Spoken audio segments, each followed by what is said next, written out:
Welcome to the Strength and Dignity podcast, where we discuss Christian lifestyle, scripture, biblical concepts, and hear testimonies from various guests. I'm your host, Kelsey Pryor, and I hope you find encouragement, solid teaching, and thought-provoking concepts here. We're entering into a new series called Christian Lifestyle. This is a series where we discuss practical tips, biblical commands, and various teachings throughout scripture that can be applicable to anybody. Before we dive in, make sure you subscribe so you never miss a future podcast. All right, let's get started. Hey guys, welcome back to the Strength and Dignity podcast. I'm excited to talk to my new friend Belle today. Hi, Belle. Hi, how are you?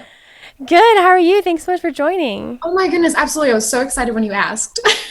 Oh, good. I'm so excited to hear more about your story and what you do with your online platform. So I'd love it if you just took us off with your testimony or just a quick intro about yourself to start off with. Yeah, for sure. So currently I am a full-time student in biblical studies major, which is amazing, super fun. I've changed my major 4 times though, so it's been a whole I'm originally from Chicago though, and we just moved down to Florida, so I'm actually in Jacksonville, Florida now. So it's quite the culture change. So yeah, it's been a wild ride though. Just kind of getting to the point. Sometimes I look back to it and I'm like, how did I even get here? So yeah, in high school, you know, as a very stereotypical high schooler, we're very self-absorbed and stuff. And I actually struggled a lot with eating disorders, really bad. So when I was in 8th grade, actually, so right now I'm about 130 pounds, I was under 90 pounds. Wow. So in and out of hospitals and stuff like that, malnutrition, all those things. So I was diagnosed with anorexia nervosa and bulimia nervosa, BDD, body dysmorphia disorder, and then the big one, PCOS, but a very rare form of it. So what this looked like is basically a doctor called me in after a couple of years of battling with this and said, "You're lucky to be alive," and then said, "Oh my gosh. Okay, now we need to talk." And he's like, take a breath. And I was like, okay, like, what's up? And he was like, your body has had so much damage done to it now, you will never have kids. And literally, like, that moment is probably the most defining moment in my life so far. Oh my gosh. Just because it like shook me to the core. And like I grew up with a fantastic Christian family, but I just was so consumed with wanting to be perfect in my eyes and in the world's eyes. And I just wanted to be thin and pretty and all of these things. It was insane. And so I remember driving home from that and sitting in the car and thinking, what have I done? Like, how do I even recover from this? I was 15 years old. Oh my gosh. Yeah. And, you know, it's crazy because, you know, you just always assume you're going to have a family at some point. Yeah. It's just something you think is going to happen. So what happened from this, actually, I would say more so subconsciously, is I went, no man will ever love something that can't give something as basic as a child. So I let it seep into my relationships, and all through high school, I had horrible relationships with guys who were just, they weren't looking for the right things. They weren't men of God. They were just horrible. So that really shaped a lot of everything. So I think about junior year, after I got out of a relationship with a really, really toxic kind of drowning situation, I remember sitting on my bed and I went, God, I can't do this anymore. I was so mad at him. I was like, you took away my kids at some point. You took away my future. You took away everything. You took away my beauty because I had to start gaining weight again and like all of this stuff. And I was like, I don't know what to do anymore. And I'll be honest, like some sort of switch flipped. And I don't know how, but I ended up on my knees and I was just like, okay, like we need to rework this. So I was back in the hospital later and I was actually told I had 3 days to live because of what happened. Oh my gosh. Yes, my body had gone into complete decline and they were like, you have 3 days. That's what we're giving you. And so obviously that didn't turn out. I ended up. What? Oh my gosh. So once that happened, I kind of thought, okay, God didn't just save my soul then as I was working on my relationship with him. He like literally saved my life.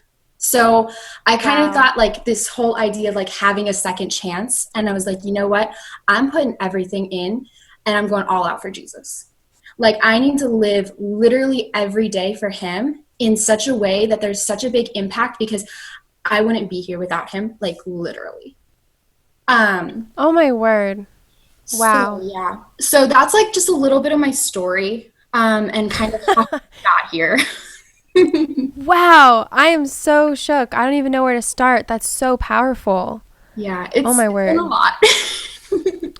That is a lot. Mhm. Wow. So describe like how practically, like, was it when you're saying like when like that switch was kind of flipped, um, was just everything completely different after that? Or did it take some like time and take some like transformation beyond that? Or was it kind of instantaneous for you? Yeah. So I would say it was pretty like like fast. It like just happened where like, I think it was probably the trauma of just feeling like life was so Yeah. close to being gone. Yeah. Where it kind of puts things in perspective and you're like, okay, what am I living for? What is my purpose? Is it so I can be thin and pretty? Or is Uh-huh. it so I can be something more? Is it so I can affect other people and transform their lives through Jesus? What do I want to stand for? So I feel like it was pretty quick, but I think I haven't stopped transforming since then, if that makes sense. Yeah. The transformation has continued.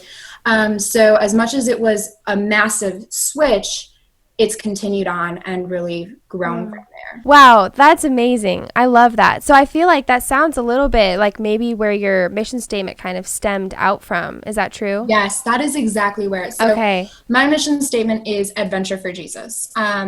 And I knew after this whole thing, I was like, okay, I'm going into ministry, but I knew that I couldn't just go into some sort of ministry where I was like a pastor or taking on a role like that. That wasn't what I was looking for. And I didn't think that was what I was Mm-hmm. called to. So I wanted to kind of create a platform, to Hmm. help people kind of live up to this adventure. Because if you're reading the Bible, I mean, this isn't people who were, going to church every Sunday and then living whatever they wanted to do the rest of the week. These were Yeah. people who were fully committed day in, day out, every day was somehow living this crazy journey for Christ. And Hmm. I really thought about that and I was like, that's what I want my life to emulate. I want my life to look like this adventure. Hmm. And, like I said, kind of staring back to just feeling like life was leaving so quickly. I didn't want to miss anything. I was like, I want to live Yeah. the fullest. So that's kind of where that adventure stems from. And then adventuring for Jesus, like that was just this platform that I was so excited about. So I turned it into a podcast and I've created kind of this overall motto, in my opinion, where it's just set on this and it's trying to reach people through social media mostly and the newer generation and saying, give your life purpose and make it full. Wow. I love that because I feel like so many times when people think about Christianity, they don't think about adventure. And whenever people think about like living their life to the fullest, they don't think of it as Jesus centered. Yes, exactly. Isn't that crazy? So yeah, Yeah. you think of like Christendom and all of that, and you think of the church, and then you think of like Mm-hmm. a powerful life, and you're thinking of like traveling and doing all these crazy experiences and living. But there's like this middle ground between the two where the Christianity meets that adventure, and then you get to live that out, and that's powerful. Yeah, absolutely. I love that picture because right now I'm watching the show The Chosen, which I might have talked a little bit too much about already. I talk about it all the time. Have you seen it? I haven't, but I'm going to definitely start because, like you said, I've heard you talk about it, and I'm like, It's just so good, and there's lots of different elements to it, but I just watched the one where Peter gets called, and it's so interesting because he's like brought to such a low and desperate place that you don't really see. One thing that's interesting about the show, if you guys haven't heard of it, is it is a story about Jesus, which is why I didn't want to watch it at first, because I'm like, it's just another cliche like movie about this like Jesus that's not actually in the Bible or whatever. But they basically give us the backstory to a few key characters in the like before what's documented in the scriptures. And the one about Peter is like, we're not really told much about Peter's life before Jesus calls him. We just know that he's like, come with me and I'll make you fishers of men. So he gets out of his boat and follows. But it's kind of like, what made him want to do that? And like you're saying, it kind of makes me think of this like adventurous spirit. He's like kind of gung-ho, and it's like, what made him want to be like that? And I really liked this. I think it's episode 4. There's only eight episodes where Peter gets called. And it's just so interesting because the entire thing is like how he's brought to such a state of desperation. But how he's like, he has a very like zealous spirit. He's just not directing it in the right place. And at the very end, Jesus is like, this is the solution. And so he's like all in, and he's like on his knees, and it's like so powerful. But that's what it's making me think of is like, it seems like that's like what happened with you. Like you were brought to like this desperate place where you were like, this is all that there is for me now. And so you're able to like go all in because you know that he's going to have like so much more than you ever could have dreamt of, even though you were brought to like a low place to realize that. Is that kind of like what happened? Oh my gosh, definitely. And, I think that sometimes you have to be brought to your knees to be able to worship God fully. And I was brought to my knees. Yeah. I was so prideful. And so that needed to happen. It really did. And honestly, I love it because it's helped me develop my story. And stories are so important. Testimonies are so important when you're talking about God, because, I always compare it to gravity, where we can't see and we can't feel gravity. So sometimes it's easy, like we could be like, oh, it doesn't exist. But what happens is since we're planted on the earth, we're seeing the effects of gravity, which means we can no longer deny the existence. The same thing with God is when you're seeing the effect of God, you can no longer deny that existence. So you can say, oh, I don't see him, I can't feel him, all these things.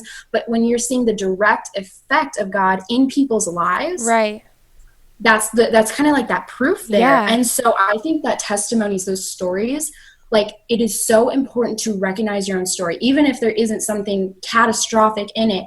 Know your own story, know how to connect that, because that's like the proof kind of that so many people are looking for. Yeah, absolutely. That's amazing. And story is definitely like what changes the world. I had another podcast where we talked about this too, where it's like stories are just so important because like when God decided to reveal his character to people, he didn't just decide to like kind of make a list or like say, okay, this is kind of how I am. He gave us a story to read and to experience, and like through the family of Abraham and just through all of the biblical accounts, it's like he chose to portray himself and his desires and his how he wants to be the most glorified through a story, and that can be so powerful. So I love that. Developing your story, developing your testimony is like super important. Yeah, so that's so cool. So tell us about how that kind of led you into your mission and your online platform today.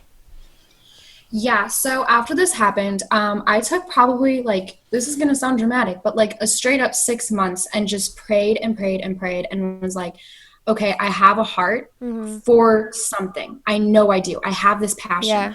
I need God to guide this. Show me where I'm supposed to be headed with this, because it was like, it filled me up so much, this passion, this fire, and I didn't know where to direct it. Yeah. So I was just like, God, I need your help. Please like show me where you want me to be with this. And I was actually on a trip in Michigan, and I was sleeping and I woke up. It was 2 a.m. I remember it, 2:07 actually. I remember this. Wow. So I woke up and I went, oh my gosh, I know what it is. And that's the night that I came up with Adventure for Jesus. And it was just so clear that that was what I needed to start growing. So at first I was like, okay, it's going to be a YouTube channel and I'm going to go on there and talk and all this stuff. And then I started recording and I was like, oh, I can't look at myself this much. It's too hard right now. So slowly it developed into a podcast, and the podcast has done way better than I ever would have thought. Wow. It's been insane to watch it. And it's people that I like, it started with my friends and then it kind of grew and grew. And now it's international and I have listeners from all over the place. Wow. And it's amazing. I'm so thankful for it, to share my voice a little bit. Yeah. And then it kind of switched. So then I was like, okay, well, I should probably make an Instagram for it. So kind of what happened was the podcast Instagram was okay and it was doing fine.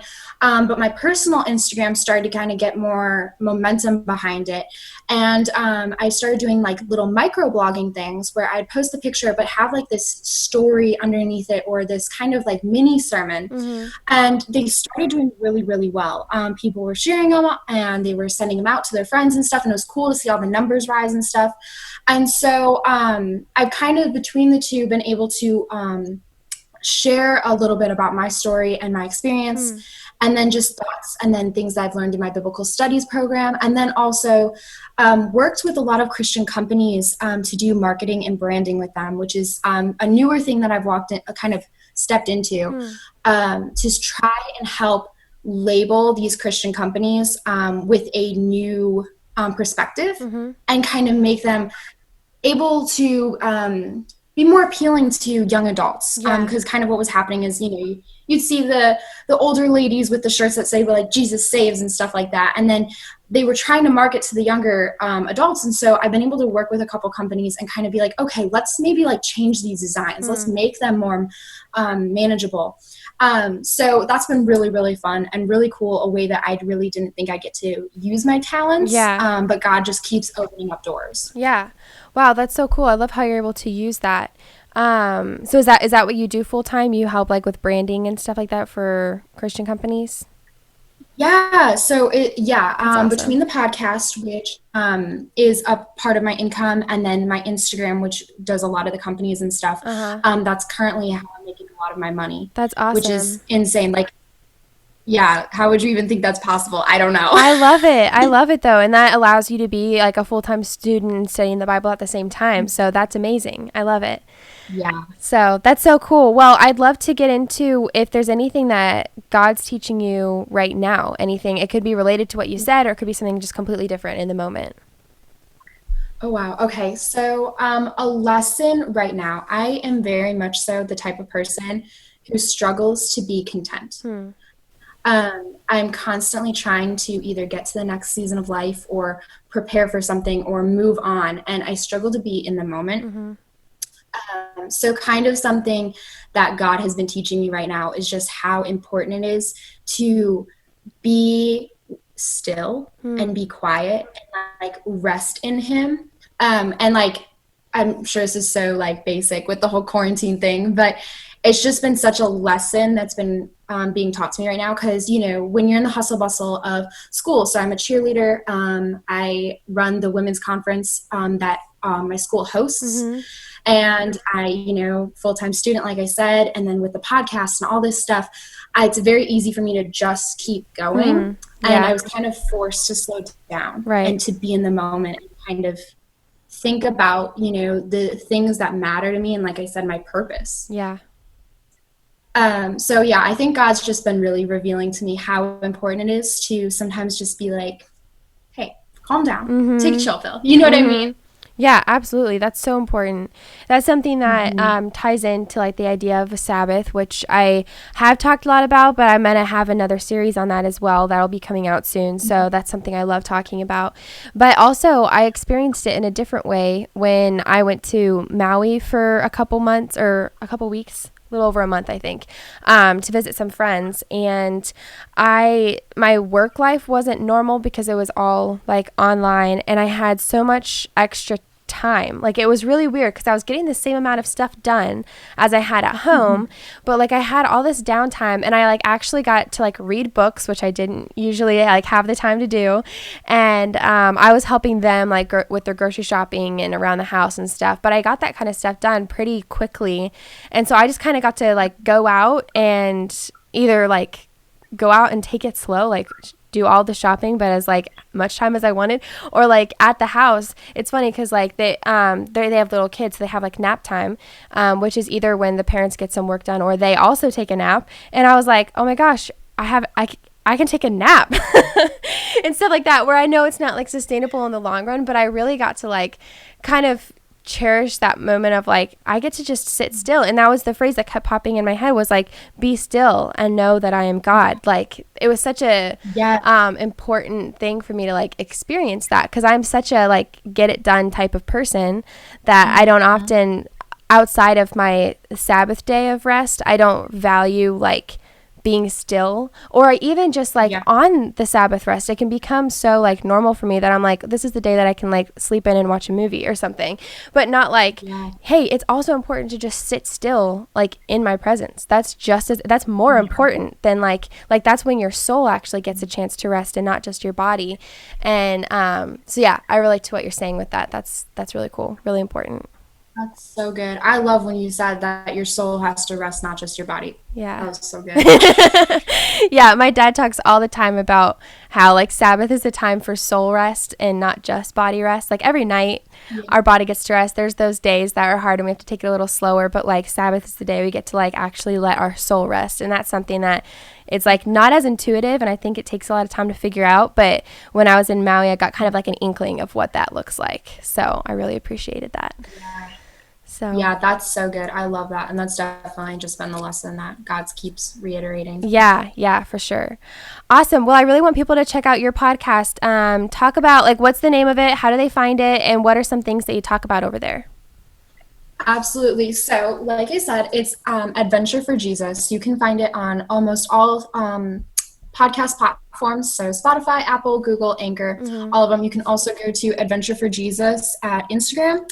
On there, if you click the link in the bio, there's a little like category thing, and you can click whatever platform you want. It's super easy, super functional. My favorite episode to talk about is definitely the Bible tips and tricks episode. It kind of walks you through really manageable ways to study your Bible, because sometimes you open it up and you're like, shoot, I don't even know what I'm doing. So it talks about how to find a plan of attack, simple things like translations, and just overall what to do when you feel lost in the Bible. And I think that was super helpful because, the word isn't cake to eat on special occasions. It's daily bread. You know what I mean? Like you got to be in it every day, not just sometimes. So knowing how to be in the word is going to be so important to your walk with Christ. Absolutely. I'm currently doing a relationship series, which has been wild. So my parents are joining me on that. So my dad and I have done the single and dating episode, which are on there. And then my mom and I are going to go into engagement and marriage, and not just if you're in that season, but how to reflect on that season if you're out of it, or how to prepare for that season if you're going into it at some point. That's so cool. Yeah. So just like everyday lifestyle things, and how to really incorporate Jesus into those things and make sure that you're living the full adventure. Yeah, I love it. That's awesome. That's so funny because I feel like our content is so similar, but it's coming from like such different perspectives that I love it so much. Because like in the future, my podcast just started, right? It's pretty new, but I have a kind of like a couple month plan, and part of that is to do a couple episodes on singleness and on dating and on being married, and where I would interview like couples of different like stages of marriage. So that's super cool. I love it so much. So go check out Belle's podcast. And then what's your Instagram? My Instagram is Belle, but it has a period between each letter. Okay. So it's super annoying. Okay. You can just look up Belle Miller. It should show up. Okay. Awesome. Sounds good. Well, thank you so much for being vulnerable with your testimony and for sharing with everybody like what you've gone through and what you're doing with your online platform. I think that's super valuable, and I highly encourage everyone to go ahead, give her a follow, and see what she's got going on over there. It's really awesome. Yeah, thank you so much for having me and inviting me. Yeah, absolutely. Thanks for listening to this episode of Strength and Dignity. We have lots of content over on our website with strengthanddignity.com, including our Bible study. This study is what started everything, so make sure you head over to the website to check it all out. It's a book that walks you through 10 characteristics in Proverbs 31 and how they might apply to you no matter what season you're in. We also talk about God's character and how we can better understand and reflect it to others. The book also comes with a free video series and leader guide if you want to go through it with a group. That's at withstrengthanddignity.com.